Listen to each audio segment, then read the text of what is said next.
নমস্কার, দেখছেন talk to Bangla. আমি অভিষেক রয়েছে আপনাদের সাথে। এই মুহূর্তে যে খবর নিয়ে উপস্থিত হচ্ছে, সুপ্রিম কোর্টে একদম রীতিমতন ধাক্কা খেলো কিন্তু কেন্দ্রীয় সরকার, এবং কেন্দ্রীয় সরকার যেভাবে ভেবেছিল প্ল্যানটা, সেইভাবে হয়তো সম্পূর্ণ আরাবল্লীটাকে তারা নস্যাৎ করে দিতে পারবে না, এবং সেটা সুপ্রিম কোর্ট থেকে এই মুহূর্তে রায় বেরোলো।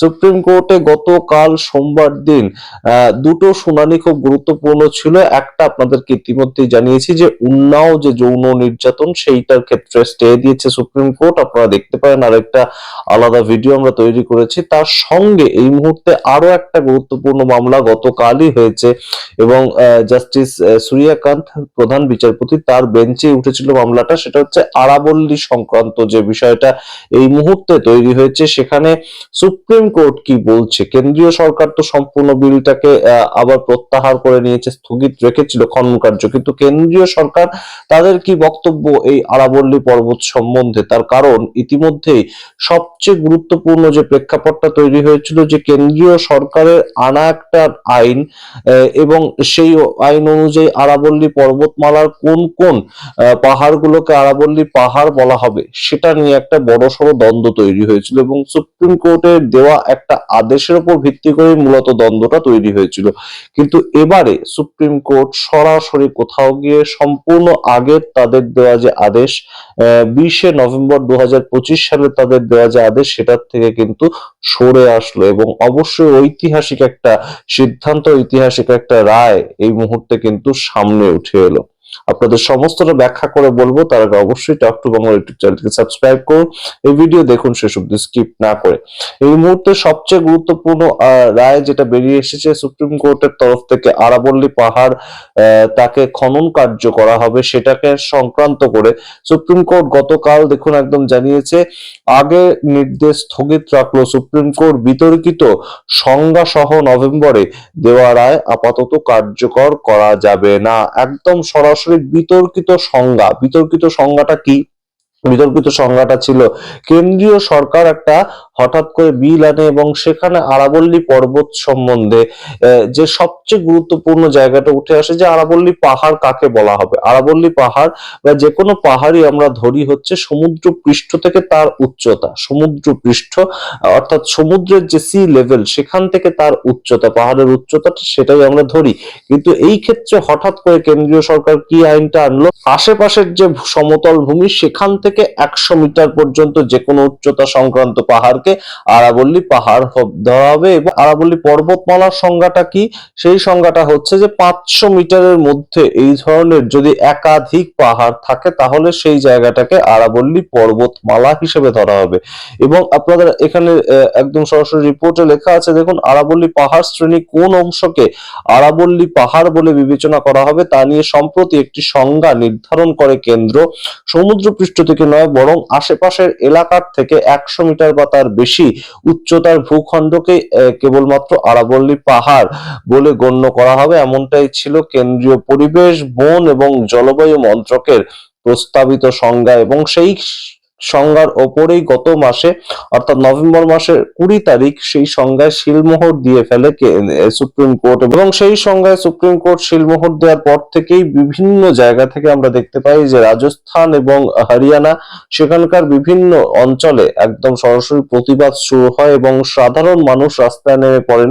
এবং আরাবল্লী পর্বতে খনন কার্য শুরু হলে, কেটে ফেললে আরাবল্লীর যে গাছপালা, পাহাড়ের যে গাছপালা, সেই সমস্ত কেটে ফেললে কি কি সমস্যা হতে পারে, সেটা নিয়ে বহু আমরা দেখতে পাই সোশ্যাল মিডিয়াতে পোস্ট, সোশ্যাল ইনফ্লুয়েন্সার বিভিন্ন জায়গা থেকে তারা সেভ আরাবল্লী এইরকম একটা ক্যাম্পেইনও শুরু হয়, এবং সেখান থেকেই আমরা দেখতে পাই যে কেন্দ্রীয় সরকার পিছু হটতে বাধ্য হয়। কিন্তু পিছু হটলেও কি হবে, এই মুহূর্তে তারা সম্পূর্ণ বিষয়টাকে স্থগিত রেখেছিল, কিন্তু সামগ্রিক যে সংজ্ঞা নিয়ে যে একটা বিভ্রাট তৈরি হয়েছিল, সেটা নিয়ে কিন্তু কেন্দ্রীয় সরকার কিছু বলছিল না। এবং সোমবার দিন সুপ্রিম কোর্টে এই মামলাটা ওঠে। প্রধান বিচারপতি, তার বেঞ্চ সহ, তার সঙ্গে জে কে মহেশ্বরী এবং তার সঙ্গে বিচারপতি অগাস্টিন জর্জ মাসিহা তা এই তিনজনের একটা বেঞ্চে এই মামলাটা ওঠে এবং আপনারা জানেন এখন বড়দিনের ছুটি চলছে সুপ্রিম কোর্টে, কিন্তু তবু বিশেষ অবকাশকালীন বেঞ্চে এই তিনজন বিচারপতি তারা যে আগের রায়টাতে স্টে দিয়ে দিল, শুধু তাই নয় তার সঙ্গে এই মুহূর্তে একটা নতুন কমিটি তৈরি করার সিদ্ধান্ত তারা দিয়েছে এবং একদম সরাসরি এই যে নতুন কমিটি তৈরি করা হবে সেটাকে বলা হচ্ছে উচ্চ ক্ষমতা সম্পন্ন কমিটি, অর্থাৎ হাই পাওয়ার্ড কমিটি। তিনি বলছেন, প্রধান বিচারপতি সূর্যকান্ত বলছেন, ওই সংজ্ঞা, ওই যে পাহাড় এবং পর্বত শ্রেণী কাকে বলা হবে সেই সম্বন্ধে ভৌগোলিকরা থাকবেন সেই কমিটিতে এবং বিভিন্ন মানুষজন থাকবেন যারা উপযুক্ত মানুষজন, এবং তারা ঠিক করবেন যে এই সংজ্ঞা, কেন্দ্রে যে নতুন সংজ্ঞা আনা হয়েছিল সেই সংজ্ঞা সঠিক কিনা। এই সংজ্ঞা তৈরি করার মাধ্যমে যে পাহাড়কে কেটে ফেলার কাজ চলবে, মাইন তৈরি করার কাজ চলবে, সেটা কতটা উপযুক্ত হবে। এবং তার পরবর্তীতে এই হাই পাওয়ার্ড কমিটি আগামী 21শে জানুয়ারি আবার পরবর্তী শুনানি রয়েছে, কিন্তু তার আগে বিশেষজ্ঞদের নিয়ে একটি সংশ্লিষ্ট কমিটি তৈরি করে তারা নতুন ভাবে ঠিক করবে আগে সংজ্ঞার বিষয়টা, যে কোনটাকে পাহাড় বলা হবে, কোনটাকে পর্বত শ্রেণী বলা হবে। 100 মিটার আশেপাশের জায়গার থেকে উচ্চতা সম্পন্ন ভূখণ্ডকে পাহাড় বলা হবে, নাকি সমুদ্র পৃষ্ঠ থেকে, ঠিক যেমন ভাবে অন্যান্য ক্ষেত্রে পাহাড়ের সংজ্ঞা আমরা বিচার করি সেটাকেই এই মুহূর্তেও ধরা হবে। সি লেভেল থেকে পাহাড়ের সংজ্ঞা ধরা হবে, নাকি আশেপাশের এলাকা থেকে 100 মিটার ধরা হবে, সেটা যেমন একটা বিষয়। আরেকটা হচ্ছে পর্বত শ্রেণী কাকে ধরা হবে, 500 মিটারের মধ্যে সেই ধরনের 100 মিটার উচ্চতা সম্পন্ন যে পাহাড় সেটা একাধিক থাকলে কি সেটাকে পর্বত শ্রেণী ধরা হবে? এই প্রশ্নগুলো উঠছে এই মুহূর্তে। এবং তার সঙ্গে আরেকটা বিষয় এই মুহূর্তে সবচেয়ে গুরুত্বপূর্ণ, যেটা সুপ্রিম কোর্ট এই বিষয়টা নিয়ে কেন্দ্রকে কোনো নির্দেশ দেয়নি, তবে অবশ্যই কেন্দ্রকে কিন্তু এই নিয়ে মুখ খুলতে হবে এই মুহূর্তে। 20শে নভেম্বর এই নিয়ে সুপ্রিম কোর্টের রায় আসার পরেই তড়িঘড়ি সুপ্রিম কোর্টের রায়টাকে নিয়ে সামনে রেখে কেন্দ্রীয় সরকার কি করে, গত 2রা ডিসেম্বর তারা একটা অকশন করে দেয়, অকশন বলতে নিলাম করে দেয়, এবং 50টি মাইনের সম্পূর্ণ তারা অকশন করে সেই মাইনগুলোর পাট্টা পর্যন্ত দিয়ে ফেলে, যে কে কোন কোম্পানি কোন মাইনটা খুঁড়তে পারবে। কিন্তু সেই সম্বন্ধে এখনো পর্যন্ত কিন্তু কেন্দ্রীয় সরকার স্টে রেখেছে, সম্পূর্ণ খনন কার্য এখন বন্ধ রেখেছে। আগে এই মুহূর্তে সুপ্রিম কোর্ট যে জায়গাটা একদম জোর দিয়েছে, কেন্দ্রীয় সরকার কিন্তু তাদের আনা যে বিজ্ঞপ্তি, যেটা নিয়ে আপনাদেরকে খবর জানিয়েছিলাম যে খনন কার্য বন্ধ রাখবে, এটা বলেছিল, কিন্তু মূল যে জায়গাটা, কোনটাকে আরাবল্লী পর্বত বলা হবে, কোনটাকে আরাবল্লী পাহাড় বলা হবে, কোনটাকে পর্বত মালা বলা হবে, এই বিষয়গুলো আগে নির্ধারিত করুক, তারপর তো তারা ঠিক করবে যে কোনটা খনন কার্য করা উপযুক্ত কি উপযুক্ত নয়। কেন্দ্রীয় সরকার যেখানে খনন কার্য বন্ধ রেখেছে, সুপ্রিম কোর্ট কিন্তু মূল জায়গাটাতে ধরলো। সুপ্রিম কোর্ট একদম সরাসরি বলল যে আমরা আগে যে রায় দিয়েছিলাম 20শে নভেম্বর, বি.আর. গাওয়াই তৎকালীন প্রধান বিচারপতি ছিলেন, তিনি তার বেঞ্চের থেকে যে রায়টা দেওয়া হয়েছিল সেটাতে আপাতত আমরা স্থগিতাদেশ দিলাম এবং সেই রায় এখন কার্যকর করা যাবে না। অর্থাৎ পাহাড় কোনটা, পর্বত কোনটা, সেটাকে ধরে নিয়ে এখন কোনো ধরনের খনন কার্য তো করা যাবেই না, এবং পাহাড় পর্বতের সংজ্ঞা যেটা কেন্দ্রীয় সরকার এনেছিল সেটাকে আগে ঠিক করবে সংশ্লিষ্ট একটা হাই পাওয়ার্ড কমিটি।